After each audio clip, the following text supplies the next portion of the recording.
ನಮಸ್ಕಾರ ಸ್ನೇಹಿತರೆ, ಅದ್ಭುತ ಮಾಹಿತಿಯ ಮತ್ತೊಂದು ಸಂಚಿಕೆಗೆ ತಮಗೆಲ್ಲ ಪ್ರೀತಿಪೂರ್ವಕ ಸುಸ್ವಾಗತ.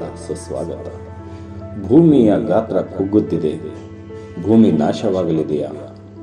ಭೂಮಿಯನ್ನು ರಕ್ಷಣೆ ಮಾಡುವುದಾದರೆ ಹೇಗೆ? ಇವೆಲ್ಲ ಇಂಟ್ರೆಸ್ಟಿಂಗ್ ಮಾಹಿತಿ ನಿಮಗೆ ಹಂಚ್ತಾ ಇದ್ದೀನಿ.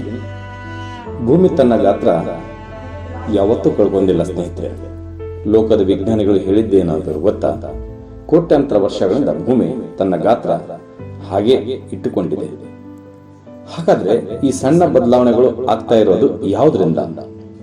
ಅಂತರಿಕ್ಷದಿಂದ ಬಂದಂತ ಧೂಳು ಭೂಮಿ ಮೇಲೆ ಸ್ವಲ್ಪ ತೂಕ ಹೆಚ್ಚಿಸಿಕೊಳ್ಳುತ್ತೆ. ಮತ್ತೊಂದು ಕಡೆ ಹೈಡ್ರೋಜನ್, ಹೀಲಿಯಂ ಅನಿಲಗಳು ಹೊರ ಹೋಗ್ತಿರೋದು ಕಾರಣ ತೂಕ ಸ್ವಲ್ಪ ಕಡಿಮೆ ಆಗ್ತಿದೆ. ಆದ್ರೆ ಈ ಬದಲಾವಣೆಗೆ ಕಾರಣವೇನು? ಅಷ್ಟು ಸಣ್ಣದು ನಾವು ಅರ್ಥ ಮಾಡಿಕೊಳ್ಳಷ್ಟು ದೊಡ್ಡ ಗಾತ್ರವೇನು ಅಲ್ಲ. ನಿಜವಾದ ಸಮಸ್ಯೆ ಕಾಡುಗಳು ಕಡಿಮೆ ಆಗ್ತಾ ಇದ್ದಾವೆ. ಅಂದ್ರೆ ಕಾಡು ನಾಶ ಆಗ್ತಾ ಇದೆ. ಹಿಮ ಪರ್ವತ ಬಿಸಿಲಿನ ತಾಪಮಾನದಿಂದ ಕರಗ್ತಾ ಇದೆ. ಜಾಗತಿಕ ತಾಪಮಾನ ಹೆಚ್ಚಳವಾಗ್ತಾ ಇದೆ. ಮಾಲಿನ್ಯಗಳು ಹೆಚ್ಚಾಗ್ತಾ ಇದೆ. ಕೈಗಾರಿಕೆಗಳಿಂದ ಸಾಕಷ್ಟು ತೊಂದರೆಗಳು ಆಗ್ತಾ ಇದೆ. ಭೂಮಿ ಸಣ್ಣವಾಗ್ತಾ ಇಲ್ಲ. ಮಾನವನು ಪ್ರಕೃತಿಯನ್ನು ಸಣ್ಣ ಮಾಡ್ತಾ ಇದ್ದಾನೆ, ಅಂದ್ರೆ ನಾಶ ಮಾಡ್ತಾ ಇದ್ದಾನೆ.